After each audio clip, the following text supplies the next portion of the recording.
नमस्कार, आदाब। आप देख रहे हैं न्यूज़ लाइन 24। जैसे कि हम लोग जानते हैं कि 8 मार्च को वीमेंस डे है और जाहिर सी बात है कि जब ये डे आती है तो ये बात होती है कि किस तरह औरतों को खुद कफ़ील बनाया जाए, किस तरह उनको और मजबूत किया जाए। आज न्यूज़ लाइन की टीम एक ऐसी जगह है और उन लोगों से मुलाकात कराने जा रही है जिन्होंने ज़िंदगी को एक चैलेंज के तौर पर लिया है। शिकायत किसी से नहीं की, बल्कि अपने आप को ऐसी बनाई कि पूरी दुनिया उन पे रश्क करे। उनकी उम्र कम है, लेकिन इसके बावजूद उनकी ये खूबी है कि वो लोगों को आंसू पोंछने का काम आती है। अगर किसी गरीब को वो राह में पड़ती हुई देखती है तो उनको उठाकर अपने आश्रम में ले आती है। और इसके अलावा उन लोगों की ये ख्वाहिश होती है कि समाज में, मुआशरे में जितने बुज़ुर्ग लोग हैं, जितने ओल्ड एज लोग हैं, उनके दर्द को किस तरह बांटा जाए।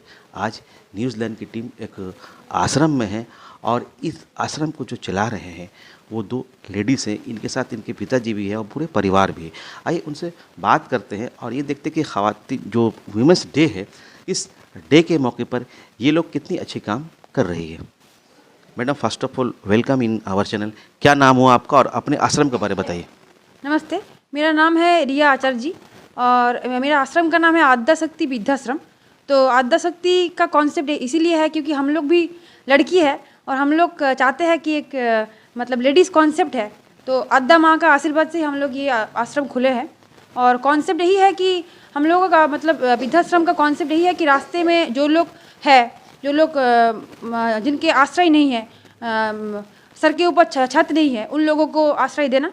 और जो लोग मतलब खुशी खुशी मतलब जो लोग रिटायर हो चुके हैं उन लोगों को भी मतलब खुशी खुशी हम लोग इधर पे आके अपना जो बच्ची कुची जो ज़िंदगी है वो अच्छे से बिताए। और हम लोग एक ठो मतलब ज़िंदगी के एकदम लास्ट पड़ाव में वो लोग आए हैं, तो उन लोगों को ऐसे एक ठो मतलब एटमॉस्फेयर दिया जाए ताकि मतलब वो लोगों का मतलब ऐसा लगे कि ज़िंदगी मतलब अच्छा गया और सफल मतलब हुआ। तो ये हम लोग का कॉन्सेप्ट। नहीं, ये तो ठीक है, आप एक बहुत अच्छी काम कर रहे हैं और हम लोग देख भी रहे हैं। हम आश्रम में आए, तमाम लोगों से हमने भेंट किया और ये देखा यहाँ साफ़ सफाई भी है और लगा कि नहीं आप एक नोबेल काम कर रहे हो। तो अभी फ़िलहाल इस आश्रम में कितने लोग हैं? अभी फ़िलहाल हम लोग के पास 16 है माता पिता। ये जो लोग हैं, बुज़ुर्ग लोग हैं, अभी इनकी क्या प्रॉब्लम आपको दिखाई देती है? इनकी क्या समस्या है? देखिए, इन लोगों का समस्या अभी तो फिजिकल तो मतलब समस्या है और जो लोग मतलब बच्चों से अलग है उन लोगों का थोड़ा मेंटल भी थोड़ा मतलब रहते हैं, दुखी भी रहते हैं। तो हम लोग भी मतलब ट्राई करते हैं कि हम लोगों की तरफ से उन लोगों को एक तो अच्छा एटमॉस्फेयर मतलब देने के लिए, लेकिन फिर भी मतलब बच्चों को याद में या फिर उन लोग थोड़ा सा मेंटली थोड़ा दुखी रहते हैं। ऐसे कोई है, सब नहीं है, और कोई बहुत खुश भी है इधर पे आके। ऐसे भी बोलते हैं कि हम लोग घर नहीं जाएंगे, घर भी अगर घूमने जाते हैं तो बोलते हैं कि कब इधर पे आएंगे, कब आप मतलब तुम लोगों से मिलेंगे।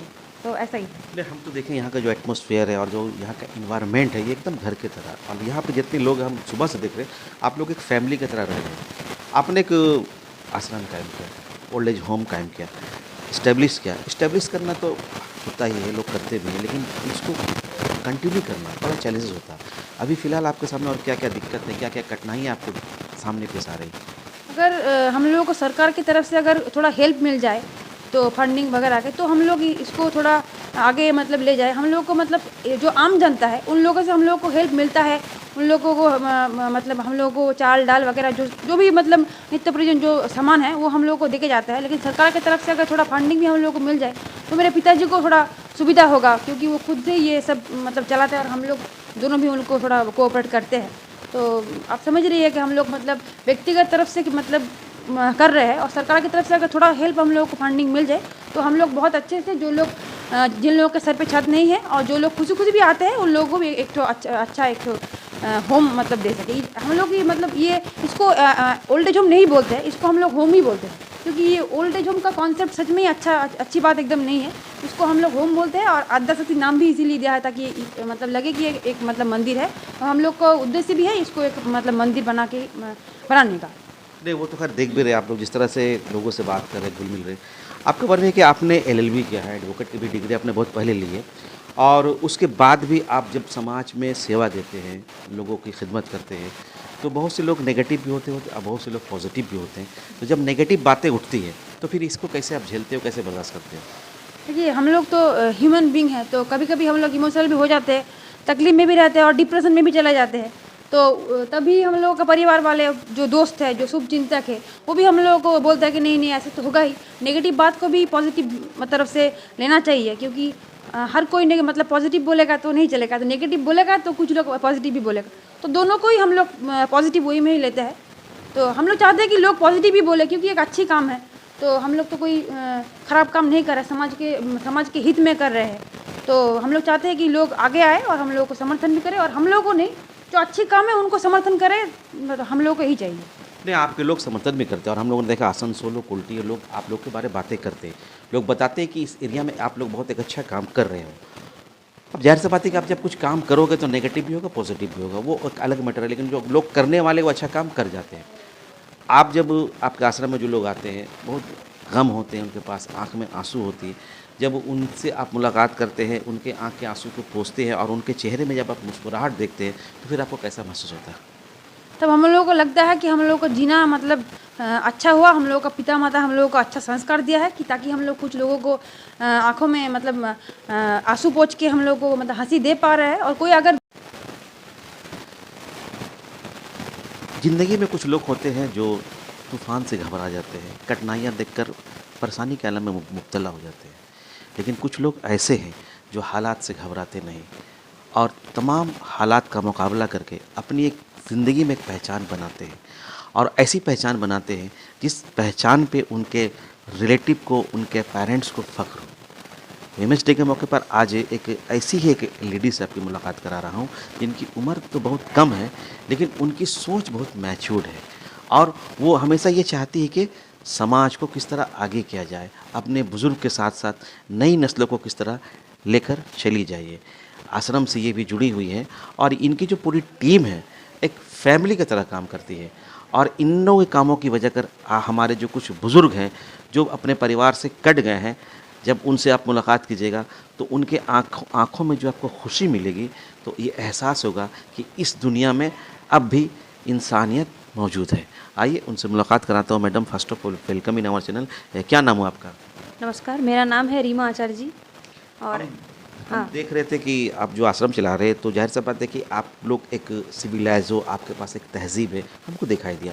हम ये चाहेंगे जो तहज़ीब आप यहाँ तक जो एडप्ट किए हैं, इसके बारे में आपके पेरेंट्स के बारे में थोड़ा बताइए। मम्मी से आपने क्या सीखा, पापा ने आपको क्या सिखाया? देखिए, मम्मी ने जो सिखाया है वो है पेशेंस सिखाया है, और पापा जो सिखाया है वो तेज़ी सिखाया है। तो ये दोनों मिलाकर अगर दोनों एक्यूमुलेट कर देंगे तो अब एक बेहतरीन इंसान अब तभी बन सकते हैं। आप ऐसे ही नहीं मतलब सब कुछ मतलब अडॉप्ट कर लेंगे, आपका परिवार ही आपको है जो अच्छे से आपको सींचता है। मेरे मम्मी और मेरे पापा से और मेरा जो ग्रैंड पेरेंट्स थे उनसे मैंने यही सीखा है कि जो मतलब जब कुछ आप अच्छे अचीव कर रहे हो, जब ज़िंदगी में आप कुछ अच्छे कर रहे हो, तो दूसरों को भी साथ लेके चलो, जो बिछड़े हुए हैं उनको साथ लेके चलो, तभी सक्सेस है। तो मैंने यही सीखा है। वीमेंस डे की बात की जाए, 8 मार्च को हम लोग वीमेंस डे सेलिब्रेट करते हैं। हम देखते हैं कि बहुत सारे लोग जो इस डे को सोशल मीडिया पे सेलिब्रेट करते हैं, वो फेसबुक और व्हाट्सअप यूनिवर्सिटी तक ही कायम रह जाता है। लेकिन हम लोगों ने देखा कि आप ज़मीनी सतह पे काम कर रहे हैं, आप ग्राउंड से जुड़ के काम कर रहे हैं। जब आप ये काम कर रहे हैं तो कितनी लोगों से और उम्मीदें हैं आपको? देखिए, उम्मीदें तो बहुत सारे हैं। देखिए, आप जो बात कर रहे हैं सोशल मीडिया या फिर फेसबुक पे, ऐसे जो है हम लोग फेमिनिस्ट के नाम से बुलाए जाते हैं। जब हम कुछ नारी के बारे में कुछ नारीवादी बात कह देते हैं तो हम लोग फेमिनिस्ट मतलब सो कॉल्ड फेमिनिस्ट कहे जाते हैं। लेकिन ये बात को छोड़कर अगर आप आदिवासी इलाका या फिर कोई मतलब गरीब इलाके में चले जाएंगे तो वहाँ पर आपको समझ में आएगा कि नारी जाति को क्या किया जाता है, मतलब उनके साथ क्या होता है, उन लोगों को क्या अधिकार है, ये आपको पता चलेगा। हम लोग ग्राउंड लेवल में काम इसीलिए करते हैं कि भारतवर्ष जो है वो दरिद्र मतलब देश है। वहाँ पर पहले दरिद्र इंसान को देखा जाए, वहाँ पर नारी का स्थिति वहाँ पर देखा जाए, ना कि कोई अर्बन सिटी में देखा जाए। तो मेरा एक्सपेक्टेशन यही रहेगा कि हम जहाँ पर है, जहाँ से काम कर रहे हैं, वहाँ पर जितना भी नारी के लिए हम लोग काम करें, तो सब सशक्तिकरण में मतलब हम बिलीव करते हैं कि अपने आप पैर के ऊपर वो खड़े हो जाए, कि खुद के लिए वो लड़ पाए। हम लोग का स्ट्रगल बस यही है। नहीं, वो तो आप स्ट्रगल भी कर रहे हैं, लेकिन आपके साथ साथ और बहुत सी लड़कियां हैं जो ज़िंदगी से मायूस हो जा रही है। हाँ, बिल्कुल। नेगेटिव लोग उन पे कह रहे हैं तो वो दब जा रही, सहम जा रही, उसके लिए क्या बोलेगा? देखिए, यही बात मैं बोलना चाहूँगी। मतलब वो लोग पहले तो शिक्षित होना बहुत ज़रूरी है समाज में, कंडीशन जैसे भी रहे, और अपने अधिकार के लिए लड़ने के लिए आपको शिक्षित होना बहुत ज़रूरी है। जो कि हम कोशिश करते हैं, और जो डिप्रेशन में चले जा रहे हैं, या फिर मतलब हम लोग भी कभी-कभी चले जाते हैं, क्योंकि हम लोग भी खुद स्ट्रगल करते हैं। तो हम लोग स्ट्रगल करते हैं, इसीलिए हम लोग दूसरों के स्ट्रगल के बारे में हम लोग को पता चलता है। तो मैं यही करूँगी कि लड़ाई जीवन है, और अपने अधिकार के लिए लड़ाई प्रतिनियत करना चाहिए। और हम और मेरी बहन जो स्ट्रगल कर रहे हैं, मतलब स्ट्रगल कर रहे हैं, उनके साथ हम लोग हमेशा हैं, हम सब हमेशा खड़े रहेंगे। और जो ऊपर उठना चाहते हैं, हम लोग बिल्कुल उनके पास है, उनको ऊपर उठाएंगे, हम लोग दिखाएंगे ऐसे करके। आपके आश्रम में देखे हमने कि बहुत से जो लोग हैं जो फ्री ऑफ कॉस्ट में आप उन लोगों को रखे हुए हैं, तो ये एक आश्रम चलाना बड़ा टफ काम होता है। फ्यूचर में और क्या चैलेंजेस आपके सामने? फ्यूचर में तो बहुत सारे चैलेंजेस आ सकते हैं, क्योंकि जो है देखिए, पहले एक बात है, इतना मतलब माता पिता को संभालना एक मेंटली बहुत चैलेंज है, क्योंकि वो लोग मतलब एज के साथ साथ इंसान का मेंटल ग्रोथ भी थोड़ा सा ढीला हो जाता है।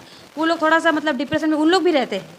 तो ये संभालना, और ये संभालने मतलब संभालते आप खुद भी बहुत सारी चीज़ सीखते हैं। तो ये संभालना हम लोग को थोड़ा टफ लगता है।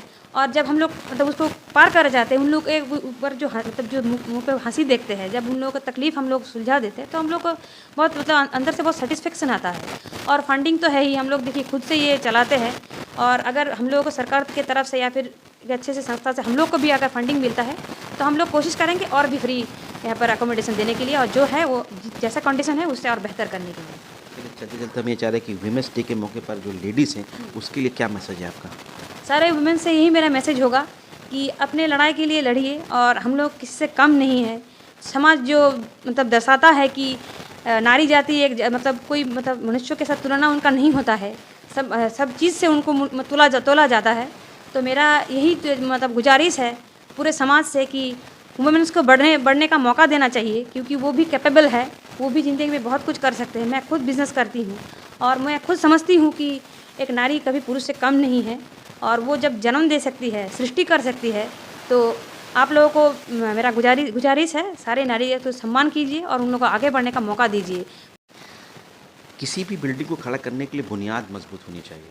हमने अभी जो लेडीज़ से आपकी बात की, यकीनन ये लोग एक आश्रम की जिस बिल्डिंग को चला रहे हैं, आज यह उन चलाने में हमारे सामने दो बुनियाद है। जो इस आश्रम के प्रेसिडेंट है, और हमारे सामने ये सुमिरदा, इसे जो यहाँ के करता सुमिरदा सोशल एक्टिविटीज़ में इनका नाम बहुत है, और बहुत खामोशी से लोगों की भलाई करते हैं। आज आइए प्रेसिडेंट साहब से आपकी मुलाकात कराता हूँ और जानते हैं कि आश्रम को लेकर के और उनके मन में क्या चल रहा है। Sir, first of all welcome in our channel. आप तो चूँकि इस आश्रम के प्रेसिडेंट हो, तो और फ्यूचर में आप कहाँ देख रहे हैं, कहाँ इसको ले जाना चाहते हैं? देखिए, पहले तो मैं आपको और आपका चैनल को बहुत बहुत धन्यवाद देता हूँ। तो जैसे आपने बोल रहा फ्यूचर में इस आश्रम को कहाँ ले जाना चाहते हैं, तो हम लोग का एक ही उद्देश्य है, एक ही एम है कि जितने ज़्यादा से ज़्यादा लोग को हम यहाँ पर रख सकें। किस तरह का लोग जो वंचित है समाज में बहुत तरीक़ा से, जिनका एज 55 प्लस है, जैसे ओल्ड एज होम का एक नियम होता है कि 55 प्लस एज से हम लोग रख सकते हैं। तो हर रूल्स को फॉलो करते हुए हम लोग उस पर्सन्स को रखना चाहते हैं यहाँ पर, ओल्ड एज पर्सन्स को, कि जो लोग का माथा के ऊपर छत नहीं है, जो लोग का खाने पीने का अभाव होता है, जिनका लड़का बच्चा उन लोग को देखते नहीं है। तो जितना ज़्यादा से ज़्यादा यहाँ पर हम लोग काम कर सकते हैं उतना ही बढ़िया होगा। और इससे क्या होगा, सिर्फ हम नहीं, 2-4 जगह में और भी जो इंसान लोग रहते हैं उनका मन में भी कुछ पैदा होगा कि नहीं, ये लोग कर रहे हैं तो हम लोग भी आगे जाते हैं, इनका हेल्प करते हैं, या फिर उन लोग भी कुछ प्रतिष्ठान ऐसे कर सकते हैं कि जैसे उन लोग भी कुछ जितना रखेंगे, या फिर हम लोग का भी जब बढ़ता हुआ जाएगा तब तो ये समाज के लिए भला होगा ना। तो ये मैसेज तो समाज को मैं देना चाहता हूँ कि आप लोग सारा आगे आइए, काम करिए, एक साथ काम करेंगे, बहुत बढ़िया काम होगा। और जैसे होगा, जितना ज़्यादा से ज़्यादा लोगों को हम यहाँ पर रख सकेंगे उतना अच्छा समाज के लिए भला होगा। वो तो खैर समाज सपोर्ट भी कर रहे हैं और करेंगे भी। एक चीज़ हमको ये बताइए कि हम देख रहे हैं सुबह समय हुए, हम देख रहे हैं कि आपकी जो टीम है, आप लोग एक फैमिली की तरह, सोल्जर की तरह, तो ये आप लोग कैसे एडजस्ट करते हो? फैमिली बना लिए हैं एकदम, कोई किसी से कुछ नहीं, सब एक दूसरे को हेल्प कर रहा है, ये एटमॉस्फेयर कैसे क्रिएट किया? देखिए, ये एटमॉस्फेयर पहला तो क्रिएट होता है, इसके लिए एक ही वर्ड काफ़ी है, जो विश्वास है। तो ये रीमा और रिया जो है, ये दोनों जो काम करती है, उसके बाद तो हमको नहीं लगता कि मुझे और इसमें कोई काम करने का मौका मिलता है, क्योंकि ये दोनों जो काम कर देते हैं उसके बाद कुछ बचा हुआ ही नहीं रहता है। और ये मेरा फादर इन लो, मेरा जो बैक साइड में बैठे हुए हैं, ये तो सलाह मशवरा देते हैं उन लोगों को, जो भी हेल्प लगता है, किसी तरह का भी हेल्प, ये हमेशा उपस्थित रहते हैं। मॉनेटरी हेल्प ये करते हैं, जैसे आप लोगों ने, जैसे आपने सुना यहाँ पर कि यहाँ पर फंडिंग का तो बहुत असुविधा होता है, तो फंडिंग अपना पॉकेट से ही करना पड़ता है। तो ये रीमा और रिया जैसे एडजस्ट करके काम करती हैं, ये दोनों अपने आप, तो उसके बाद और कोई एडजस्ट का बात ही नहीं उठता है। खुशी मिलती है जब लोगों के आंसू पोंछते हैं तो। अरे यार वो तो एकदम मतलब अगर आंसू पोंछने का मौका किसी का मिल जाता है तो यहाँ पर तो मुझे बहुत सारे इंसान है जो मैं आंसू पोंछता हूँ और भगवान से ये गुजारिश करता हूँ पोंछने का समय में कि वो आंसू दोबारा उनके आंखों में ना आए। चलिए सर, आपने हमसे बात की, उसके लिए बहुत बहुत शुक्रिया। जाहिर सी बात है कि अब इस सेल्फिश और खुदगर्जी के दौर में अब भी बहुत से लोग ऐसे हैं जो समाज के लिए खिदमत करते हैं, लोगों के आंसू पोंछते हैं और ये चाहते हैं कि एक माहौल जो है, ये जो समाज है ये और खुशगवार हो और खुशहाल हो। चैनल की शुभकामनाएं सर आपके साथ है और जितने लोग हैं उनसे भी मेरी अपील है कि जो लोग इस तरह के काम कर रहे हैं, विंग एज ए इंडियन, आपकी भी ड्यूटी कि आप उन लोगों की मदद करें। सर, आपने हमसे बात की उसके लिए बहुत बहुत धन्यवाद। आपको और आपका चैनल को भी बहुत बहुत धन्यवाद।